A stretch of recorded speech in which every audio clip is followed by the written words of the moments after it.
हम लोग अब देखते हैं बहिर्जात बल। क्या आप लोगों को पता है बहिर्जात बल क्या होता है? देखिए नाम से ही पता चल रहा है, बहिर्जात बल यानी धरती के बाहर का बल। धरती के बाहर के बल में अभी हम आपको तुरंत बताए हैं, है ना। अब उसी में देखो बहिर्जात बल कितने तरह का होता है? दो तरह का, मतलब दो बहिर्जात बल में दो। सबसे पहला चीज क्या आएगा? अपक्षय। और दूसरा का क्या आएगा? अपर्दन। जब भी आएगा ना अपक्षय, तो याद रखिएगा अपक्षय किसे कहते हैं? जब चट्टान अपने स्थान में टूट फूट जाता है तो उस क्रिया को क्या बोलते हैं? अपक्षय। चट्टानों के अपने स्थान में टूटने फूटने की क्रिया को क्या कहते हैं? अपक्षय। अपक्षय में कैसा शक्ति? स्थिर शक्ति, स्टैटिक फोर्स। क्या अपक्षय में चट्टाने टूट के कहीं चल जाता है? नहीं, स्थिर शक्ति लगता है, जो स्थिर है, जैसे सूरज का प्रकाश के वजह से टूट जाएगा, है ना। या फिर हो सकता है कि पानी के जमा होने और गलने से टूट जाएगा, समझे। तो अपक्षय कैसे होता है? स्थिर शक्ति के वजह से, स्टैटिक फोर्स। और अपर्दन क्या होता है? जब चट्टाने अपना जगह में टूटकर किसी दूसरा जगह में चला जाता है तो उसे क्या कहते हैं? अपर्दन। उसे क्या कहते हैं? अपर्दन। तो अपर्दन में क्या चट्टाने टूटकर अपने जगह में रहती है? नहीं, टूट के कहां चली जाती है? दूसरी जगह में। जैसे नदी, नदी बहती कि नहीं बहती है? बहती हुई नदी किसी पत्थर को तोड़ देगी तो तोड़ के अपने जगह में रखेगी कि कहीं दूसरा जगह लेके चल जाएगी? लेके चल जाएगी। तो अपर्दन में क्या होता है? गतिशील शक्ति, डायनेमिक फोर्स। इसमें चट्टाने टूट के एक जगह रहती नहीं है, कहीं चली जाती है, अपने जगह से दूर चली जाती है, हट जाती है। उसको क्या बोलेंगे? अपर्दन। क्या बोलेंगे? तो अपक्षय और अपर्दन में क्या अंतर है? अपक्षय में चट्टाने टूट के अपनी जगह में रह जाती है। अपक्षय में कैसा शक्ति? स्थिर शक्ति। कैसा? स्थिर। अपर्दन में क्या होता है? चट्टान टूट के किसी दूसरे जगह में चला जाता है। और अपर्दन में कैसा शक्ति? डायनेमिक, गतिशील शक्ति। गतिशील शक्ति मतलब बहता हुआ नदी से चट्टान टूटेगा, बहता हुआ हवा से चट्टान टूटेगा, है ना। तो क्या होगा? अपर्दन। क्या होगा? अपर्दन। तो अपर्दन में कैसा शक्ति? गतिशील। और अपक्षय में स्थिर। बताओ तो अपक्षय कितने प्रकार के होते हैं? 3 प्रकार के। कौन कौन से? भौतिक, रासायनिक और जैविक अपक्षय। वेरी गुड, 3 प्रकार के। चलो देखो अब प्रकार लिखते हैं। देखो जी, यहाँ पर ध्यान देना, ठीक है। और इसको बता लेने के बाद हम आपसे पूछेंगे, ठीक है, यही वाला चीज। इसको उधर करके पूछेंगे और आपके डालेंगे हम। अगला बार काट दिए थे ना, बोले तो छोड़ा हटा, हाँ काट दिए थे, हटा दिए थे। देखो अपक्षय के बारे में जरा और जानते हैं। अपक्षय कितने प्रकार के होते हैं? अपक्षय 3 प्रकार के होते हैं। सबसे पहला कौन सा है जी? भौतिक या यांत्रिक अपक्षय। दूसरा अपक्षय कौन सा है? रासायनिक। तीसरा कौन सा है? जैविक। भौतिक अपक्षय उसे कहते हैं जो भौतिक क्रियाओं से होती है। भौतिक क्रियाएं मतलब अगर तापमान में परिवर्तन से चट्टाने टूट रही है अपना जगह में तो भौतिक अपक्षय होता है ना। मरुस्थल वाला क्षेत्र में आप जाके देखिएगा, रेगिस्तान में, जहां पर दिन को बहुत गर्मी और रात को ठंडा, तापमान में परिवर्तन के वजह से चट्टाने क्या हो जाती है? टूट जाती है। तो उसे क्या कहेंगे? भौतिक अपक्षय। अगर पाला के कारण होगा, पाला मतलब जल का किसे बदलना? जल का बर्फ में बदलना, क्या कहलाता है? पाला। अगर वर्षा के कारण चट्टाने टूटेगी, क्या तीनों भौतिक कारक है कि नहीं है? तापमान क्या है? भौतिक। पाला क्या है? भौतिक। वर्षा क्या है? भौतिक। ये तीनों भौतिक चीजें हैं। और तीनों भौतिक चीजें से क्या होगी? चट्टाने टूटेगी तो क्या कहलाएगा? भौतिक अपक्षय, ठीक है। अब देखो सबसे पहले हम लोग देखते हैं तापमान में परिवर्तन के वजह से चट्टाने कैसे टूटती है ना। तो यहां पर एक डायग्राम बनाए हैं, उस डायग्राम को देखो, ये वाला डायग्राम। इसमें क्या दिख रहा है? एक चट्टान है और इस चट्टान पर मरुस्थल प्रदेश में यानी रेगिस्तान वाला जगह में सूरज का प्रकाश पड़ेगा। इस चट्टान पर मरुस्थल प्रदेश में सूरज का प्रकाश पड़ेगा तो मरुस्थल में देखते हैं आप तापमान कितना ज्यादा रहता है दिन को। बहुत ज्यादा तापमान। मरुस्थल प्रदेश में सूरज का प्रकाश पड़ेगा तो चट्टान गर्म होकर कुछ हो जाएगी, फैल जाएगी, कुछ हो जाएगी, और रात को ठंडा होकर क्या हो जाएगी, दिन को फैल जाएगी, रात को सिकुड़ जाएगी। जब ये चट्टान फैलेगी और सिकुड़ेगी तो क्या हो जाएगी, टूट जाएगी। और कैसा टूटेगी पता है, बड़े बड़े टुकड़ों में टूट जाएगी। एक बड़ा सा चट्टान टुकड़ों में टूट जाएगी, और टुकड़ों में टूट जाएगी तो उसे हम लोग क्या कहेंगे, पिंड विच्छेदन। क्या कहेंगे? तो इस डायग्राम में आपको क्या दिख रहा है, यहाँ पर चट्टान है और ये क्या हो गया, 1 2 3 टुकड़ा में टूट गया है ना। इस टुकड़ा को हम लोग क्या कहेंगे, पिंड विच्छेदन। अब ये जो टुकड़ा है इस पर भी सूरज का प्रकाश पड़ेगा, ये भी फैलेगा सिकुड़ेगा, फैलेगा सिकुड़ेगा, और ये भी क्या हो जाएगा, छोटा छोटा दाना के रूप में टूट जाएगा।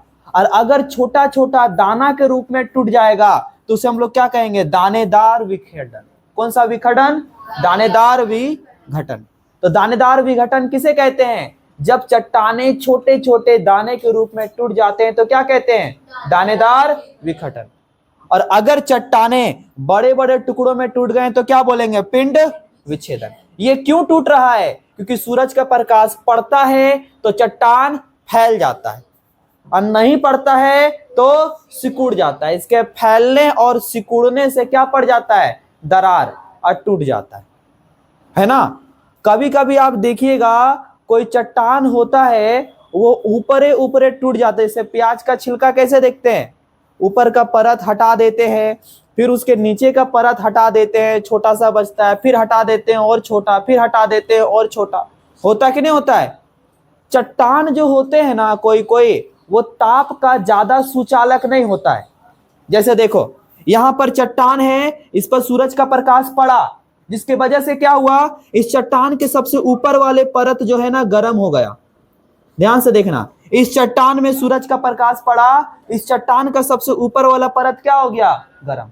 वो गर्मी अंदर तक गया ही नहीं, गर्म कौन हो गया, सिर्फ ऊपर वाला परत, जिसके वजह से ऊपर वाला परत क्या हो गया, टूट के हट गया, टूट के हट गया। तो इसे हम लोग क्या कहेंगे, अपदलन। अब उसके नीचे वाला परत बचा है, अब सूरज के गर्मी की वजह से ये भी परत क्या हो जाएगा, टूट के हट जाएगा। फिर उसके नीचे वाला परत बचता है, वो भी क्या होगा, टूट के हट जाएगा। तो कैसे हट रहा है, जैसे प्याज का छिलका कैसे हटता है, ऊपर का परत हट गया, फिर अंदर का परत हट गया, फिर उसके अंदर का परत क्या हो गया, हट गया। वैसे यहाँ पर चट्टाने टूट रही है, तो इसे हम लोग क्या कहेंगे, अपदलन। क्या कहेंगे, अपदलन में चट्टाने कैसे टूटती है, प्याज का छिलका जैसा, प्याज का।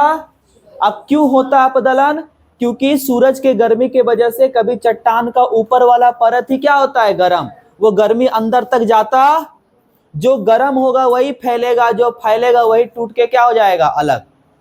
बात समझ में आ रहा है। अपदलन कैसे होता है, जब सूरज के प्रकाश के वजह से पत्थर का ऊपरी परत सिर्फ गर्म होता है और टूट के अलग हो जाता है, उसे क्या कहते हैं, अपदलन, है ना। उसे क्या कहते हैं, ये कैसे टूटता है, प्याज का छिलका जैसा। ठीक है, तो ये है तापमान में परिवर्तन। अब देखते हैं पाला के वजह से चट्टाने कैसे टूटती है। तो यहां पर देखो एक चट्टान है और चट्टान में 2 दरार बनाए, ये दरार और ये दरार दिख रहा है। इस दरार में दिन के समय क्या चला गया, ये पाला के द्वारा पता है चट्टाने वहीं टूटती जो पर्वत वाला जगह होता है। पर्वतीय क्षेत्रों में दिन को तापमान थोड़ा ठीक ठाक रहता है और रात को तापमान चल जाता है माइनस में, है ना। तो पर्वत वाला क्षेत्र में अगर कोई चट्टान है, उस चट्टान में दरार है और दिन को ढुक गया दरार में पानी, और रात को यही पानी किसमें बदल जाएगा, बर्फ में। तो बर्फ लेगा ज्यादा जगह, नहीं लेगा, बर्फ का आयतन बढ़ जाएगा, बर्फ ज्यादा जगह लेगा। जब ज्यादा जगह लेगा तो बर्फ इसको इधर धक्का देगा, इससे इसको इधर धक्का देगा। तो जब दोनों तरफ धक्का देगा ज्यादा जगह लेने के लिए, तो क्या होगा, ये दरार और ज्यादा बढ़ जाएगा। आप ऐसे समझो, आप कोई बस में जा रहे हो, ठीक है, किधर जा रहे हो, बस में, और आप लोग 2 भाई पतला दुबला हो, एक सीट नहीं होता है बस में जिसमें 2 आदमी बैठता है, पतला दुबला तुम लोग हो, तुम लोग बैठे हो, उधर से एगो मोटी औरत आई। कौन आई, मोटी औरत, समझा। मोटी औरत दोनों का बीच में बैठ गई।